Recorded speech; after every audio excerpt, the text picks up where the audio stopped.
You know, if you guys watch Star Trek, you know McCoy? You know how McCoy always says he's a surgeon?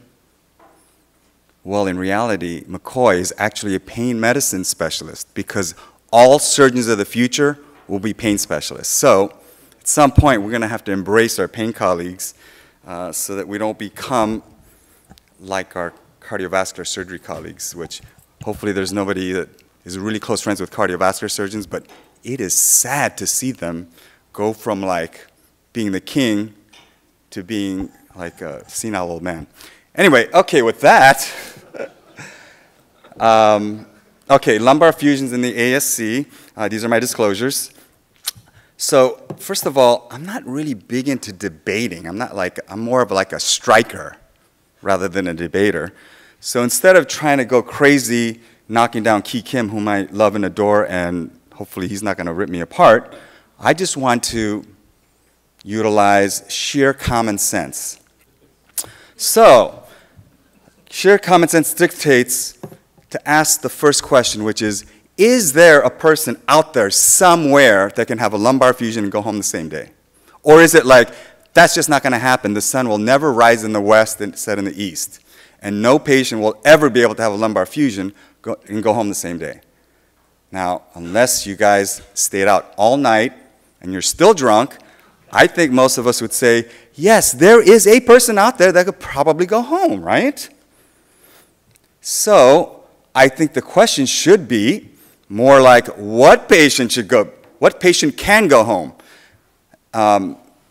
And if you start looking at the literature, I was shocked to see that there's a paper.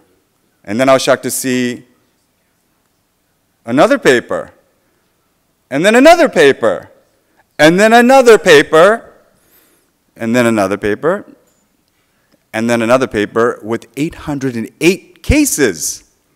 So I'm thinking, I have to read more, but if you don't think that there's somebody out there that can have a lumbar fusion and go home the same day, before midnight, there it is. I have all those papers. See me afterwards, because I get really sleepy when somebody starts going through the literature. I don't know why, but I have all those. Bottom line is, it's very reasonable, it's out there. So, I'll give you an example of a paper that kind of brings it all home. Starting with the title. I love that title. The ultimate decrease in length of stay. Yeah. Same day is the shortest length of stay. And the great thing about it is that if you guys know like who the people doing all this stuff is, if you know who Chris Bono is, he does all the meta-analyses. I think he was president of NAS, and he was a fellow at UCSD. So at the same time I was there, so I kind of hate the guy because he's unbelievably successful, and he did fellowship at the same time as I did. So, but in any case, he is a very reliable guy. And here's what he concluded after doing like a whole literature review. A systematic review of the literature. It's painful and exhausting, but when somebody does that, that means that there's enough papers. We don't need a lot more papers on the same topic. We need to do something next level. And this is what he said after looking at all the data, and anybody that knows Chris Bono, he's like an open surgeon. He looks at MIS and goes, that's cute. Next topic. He concluded that utilization of ambulatory surgery centers can be associated with substantial cost containment, and outpatient spine surgery offers great potential for efficient and economic care. Those kind of apparently meaningless words has a big wallop. You cannot be cost effective unless you do a good job clinically. If you suck at getting patients better, it doesn't matter how much money you save. You still are expensive. So that whole statement right there says that patients get good results and we can do it with less money. So, should we be thinking about this? Probably. If we don't want to be the cardiovascular surgeons of yesterday. So I think we need to the next paper should be, all right, let's fine tune what kind of person goes home the same day. And let me give you an example of, like, in my practice, what that would be like. 48-year-old pediatric medical assistant. So first of all, they're not 108. And they're not like, crack addicts living in a trailer.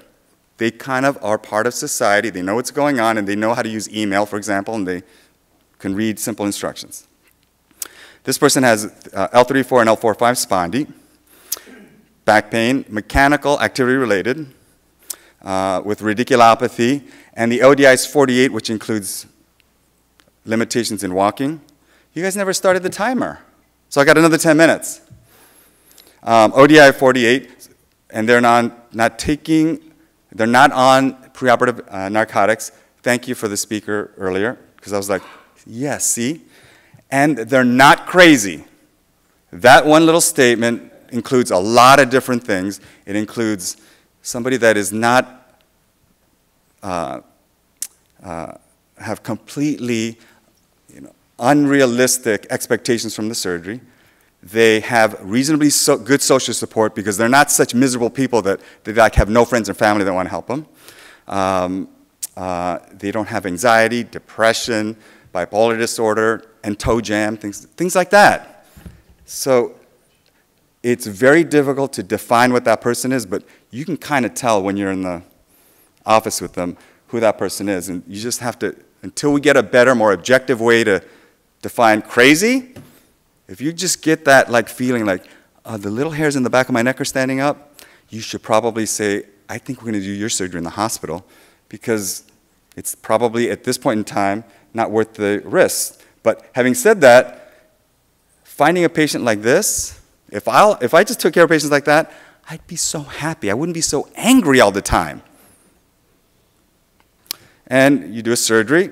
This is a endoscopic interbody reconstruction with mini open percutaneous pedicle screws with navigation. Goes home before midnight. And she's stoked. So if anybody came to my non-CME thing, that's her on the video.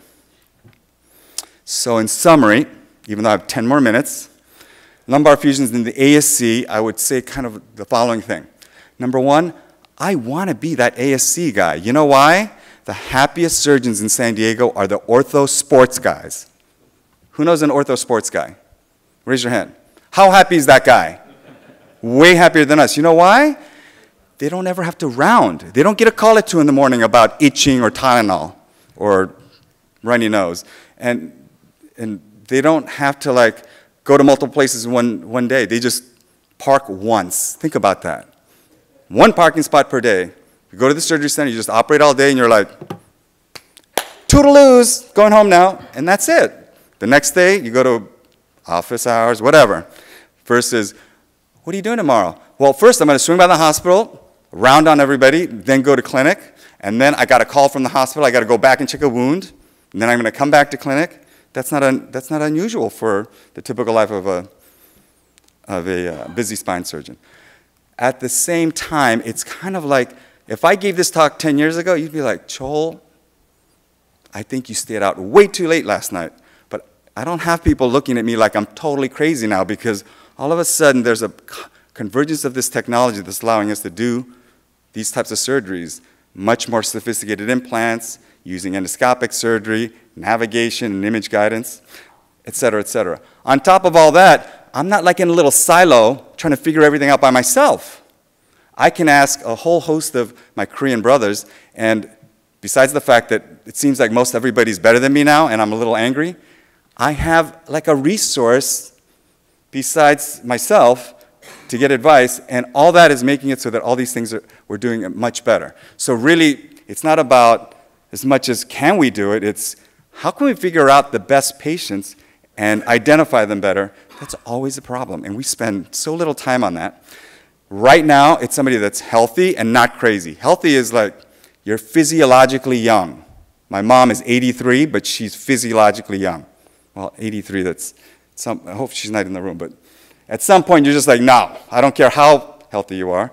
They're not crazy, and we talked about that. They're not so dysfunctional that, if they have to walk in with a walker, they're not going to go home the same day.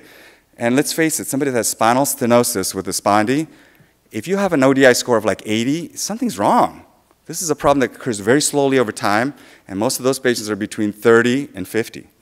If they're 80, don't do them in the surgery center. There's a bunch of data that says those patients with high ODIs don't do well. And if they're on narcotics, until we figure out what the deal with narcotics are, that is probably the single best indicator of a crappy outcome.